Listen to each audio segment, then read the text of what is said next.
ya Sobat Cibubur, balik lagi bersama gue Maya Dan gue Putri. Pada episode kali ini kita bakal bahas topik yang sangat relevan untuk masa depan kita nih, yaitu tentang SDGs atau Tujuan Pembangunan Berkelanjutan dan Visi Indonesia Emas 2045.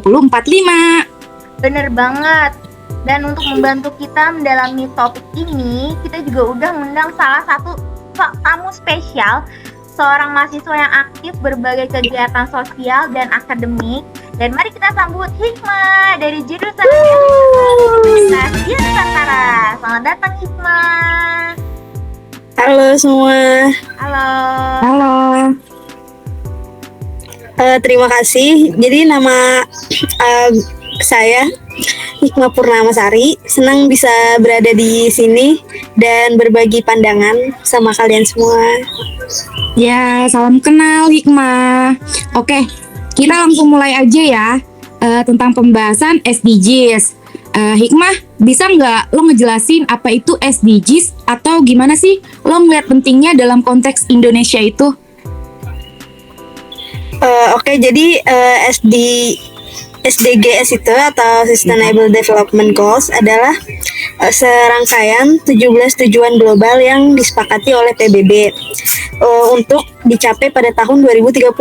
Nah, tujuannya itu untuk mencakup berbagai aspek pembangunan seperti nih ada penghapusan kemiskinan, terus pendidikan berkualitas, terus kesetaraan gender sampai dengan aksi iklim. Nah, dalam konteks Indonesia, SDGs ini sangat penting karena membantu kita fokus pada pembangunan yang inklusif dan berkelanjutan. Juga memastikan bahwa pertumbuhan ekonomi kita ini tidak hanya berdampak positif bagi beberapa orang saja, tetapi juga untuk seluruh masyarakat di Indonesia. Gitu. Nah, bagus banget sih penjelasannya nih. Nah, menurut lo sebagai mahasiswa gimana sih lo ngeliat generasi muda bisa berperan dalam mencapai SDGs? Sebenarnya nih generasi muda tuh memiliki peran kunci dalam mencapai SDGs. Nah, kami adalah generasi yang akan mengalami dampak langsung dari kebijakan dan tindakan hari ini. Oleh karena itu, penting banget nih bagi kami untuk terlibat aktif baik melalui advokasi, inovasi maupun aktivitas sosial. Misalnya di kampus saya, kami tuh sering ngadain diskusi dan proyek yang berkaitan dengan keberlanjutan dan pemberdayaan komunitas. Nah, ini semua itu adalah bagian dari upaya untuk mendukung tujuan-tujuan tersebut.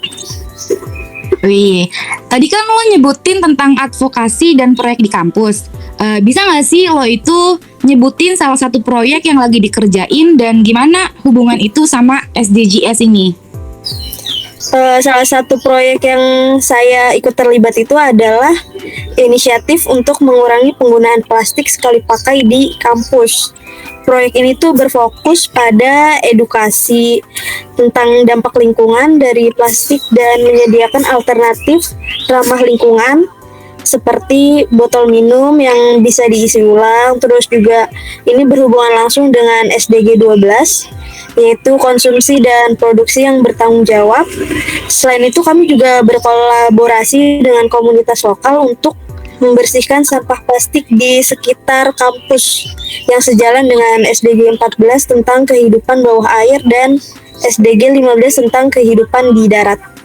Gitu. Wah, keren banget, sumpah keren banget proyek-proyek kayak gini nih yang penting banget buat mengubah perilaku dan tingkat kesadaran kita nih. Nah, beralih ke topik lain ya. Gimana sih menurut lo kalau misalnya visi Indonesia Emas 2045 ini dan gimana hubungannya terhadap upaya pencapaian SDGs ini? Kalau menurut lo gimana? Visi Indonesia Emas tahun 2045 itu sebenarnya menciptakan Indonesia yang maju, sejahtera dan berkeadilan pada peringatan 100 tahun kemerdekaan kita. Nah, ini tuh mencakup berbagai aspek yang salah satunya itu termasuk peningkatan kualitas sumber daya manusia, inovasi teknologi, terus pemerataan pembangunan.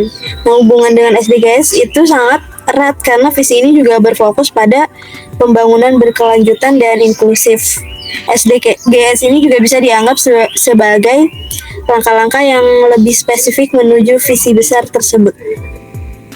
Oke, terus Kita itu kan sebagai bagian dari generasi yang akan memimpin Indonesia maju.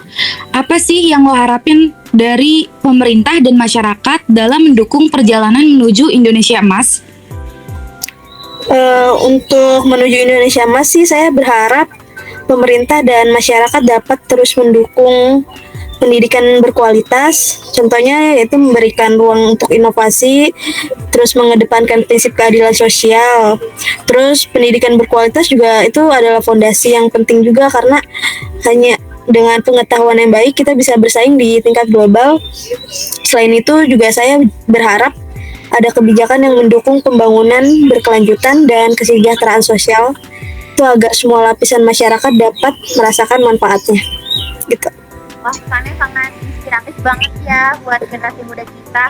Nah, sebelum menutup sesi ini, ada pesan terakhir yang kamu ingin sampaikan nih buat para pendengar kita, terutama para generasi muda, kan kita termasuk Gen Z ya. Gimana? Kalau dari saya sih pengen ngajak semua pendengar nih, terutama generasi muda, termasuk juga Gen Z, untuk aktif dalam berbagai kegiatan yang mendukung pembangunan yang berkelanjutan. Nah, jadi kita semua itu bisa membuat perbedaan sekecil apapun itu. Nah, mari kita semua nih bersama-sama membangun Indonesia yang lebih baik ke depannya, terus berkelanjutan juga. Itu aja sih, terima kasih.